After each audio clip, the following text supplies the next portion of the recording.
আসসালামু আলাইকুম বন্ধুরা, আপনারা কখনো বাংলাদেশের আইনকে অমান্য করবেন না, এই কথাটাই ঠিক। কিন্তু আমরা 144 ধারা জারি করার পরও আমাদের জমি জায়গা দখল করে নিয়েছে, তার একটা বাস্তব প্রমাণ দেব।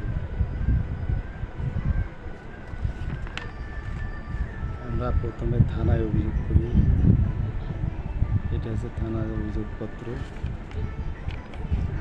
এটা হচ্ছে নোটিশ, 144 ধারার নোটিশ। তারপরেও বাদীপক্ষ, আসামি পক্ষ যেটা বলে, তারা এগুলো পুলিশ ভেরিফাই করার পরও এরা আমাদের জমিটা দখল করে নেয়।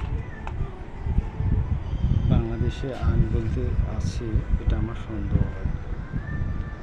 অতএব যার টাকা নাই তারা কখনো কোর্টে যাবে